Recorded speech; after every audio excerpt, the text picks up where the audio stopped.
In this installment, we take an even deeper look into the history of the so-called Jewish people, highlighting their divisions, races, and ethnicities, their supposed ancestral right to the land of Palestine, and their assertion that they are descended from the ancient tribe of Judah.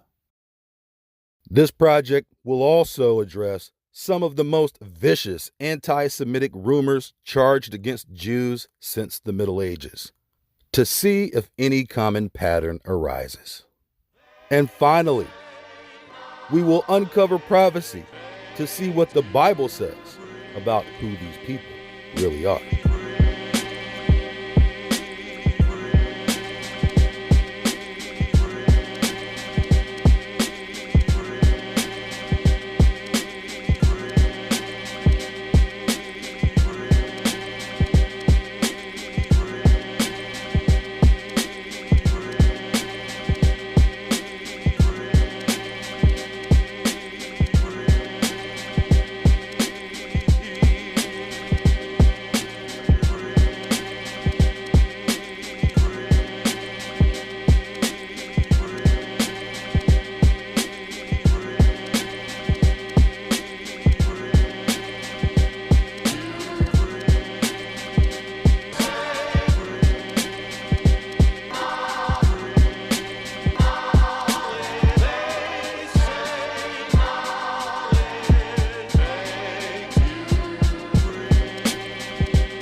In 1666, Shabbatai Zevi proclaimed himself the Jewish Messiah and initiated the idea of all Jews moving into Palestine.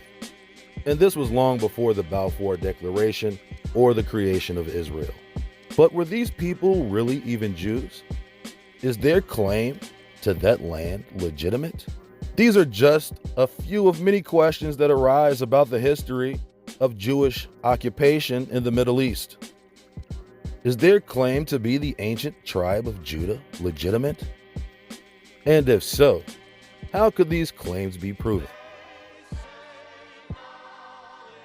In this special, we investigate many of these claims made by the so-called Jewish people to conclude whether they are legitimate or not. But even more important than just proving legitimacy is adding historical context to this entire conversation, without which no enlightened perspective can be gained.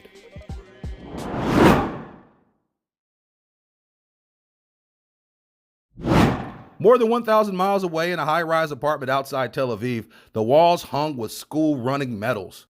Why they had to talk about his dung and ash bedroom wall? Like, hey, he's got a bedroom. His room is made of shit and fire, shit and ash, but he has a laminated picture of Israel on it. Anyway, that just kind of perturbed me. Like, nobody cares about his dung fucking ash walls. More than 1,000 miles away in a high-rise apartment outside Tel Aviv, the walls hung with school-running medals. Gezi's uncle Techelo and his cousin Haptu sit on the couch and explain that they got lucky. The first immigrants were easier, Haptu says. Whoever wanted to come came. Now there are many procedures to go through. Oh, we wanted you guys at the beginning because we were just creating this identity and we needed the numbers to make ourselves look stronger. But now we're strong enough, and you know what? You're actually not Jewish. Your mom was a Christian. Actually, it was your grandmother was a Christian. Your mom was an atheist, which doesn't, but if your mom had been Jewish or your great grandmother had been Jewish, that would have been okay. Your dad could have been a 1,000th generation Jew from the tribes of Israel, right? It wouldn't have mattered, according to the rabbis. Disqualified under a stricter law. For Jews around the world, having one Christian ancestor would not disqualify them from becoming an Israeli citizen. Israel's founding law of return decrees that a person can immigrate to Israel if he or she has one Jewish grandparent on either side. Gezi has that. Oh, he's got a Jewish grandparent. But Gezi and his family are a special case because they're descended from a group of Ethiopians whose Jewish ancestors converted to Christianity under pressure in the 19th century. They are called the Falash Mura. They secretly practiced Judaism but were not allowed to immigrate with the other Ethiopian Jews until a hard-won political compromise a decade ago. Even then, Israel didn't approve them under the standard law of return, but rather stricter religious law that says to be Jewish, you need to prove an unbroken maternal Jewish line. It is under this stricter law that Gezi's Christian great-grandmother disqualifies him. Oh, it's under the stricter law. See, he had the preliminary law covered, but what they had to do is they had to move the goalpost for Gezi. And by them moving the goalpost, of course, all it does is create some sort of extended yearning to get to a place that is not even the place that he thinks it is.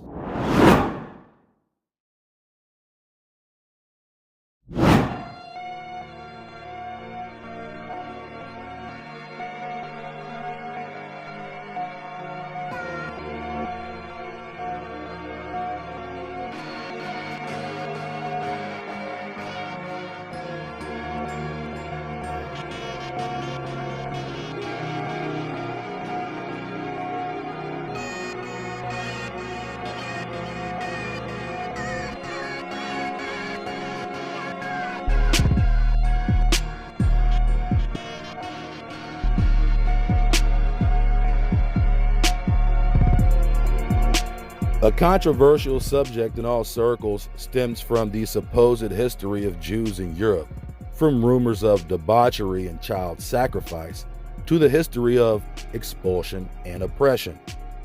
Expulsion of the Jews occurred in Europe several times for several centuries, from the 7th century until the fall of the Moorish Empire in 1491, when many Jews immigrated to America.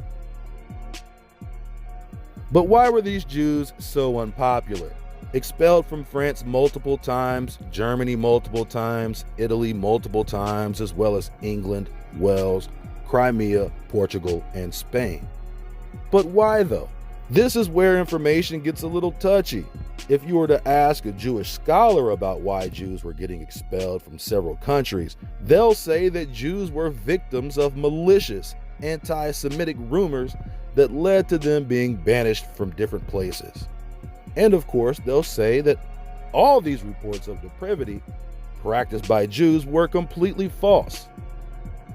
So basically, these Jewish historians assert that the Jews were expelled for no legitimate reason other than anti-Semitism, which all amounts to saying they was telling lies. So Jews were kicked out of the country because people were lying on their names. It's important to note that the term anti-Semitism is a misnomer. The term implies that these so-called people are Shemites, but in reality, these people are Japhethic with some traces of Hamitic DNA. And if they do have any Shemitic DNA, it is least in comparison to any other blood. These people, by whatever definition of credibility, would not be considered Shemitic. In reality, the term anti-Semitism, in its usage as applied in relativity to this group, is a false and deceptive designation, fraudulently implying Shemitic ancestry where there is none. Yet the real question is, what caused all of these nations to unreasonably banish Jews from their borders? In the early Roman period, the most common charge levied against Roman Jewry was speculation that they were converting Christians into Judaism. Many groups were forced to convert to Christianity, and any refusal to Christianize resulted in expulsion. Overall, this would be an underlying issue between Christians and Jews. Moving into the Middle Ages, not only did their refusal to accept Christ perturb Christians, but Christians also felt that Jews were altogether responsible for the death of Jesus, and therefore deserved all the holy smoke. Ironically, today, Christians are jailed in Israel for converting Jews to Christianity. Now that's irony.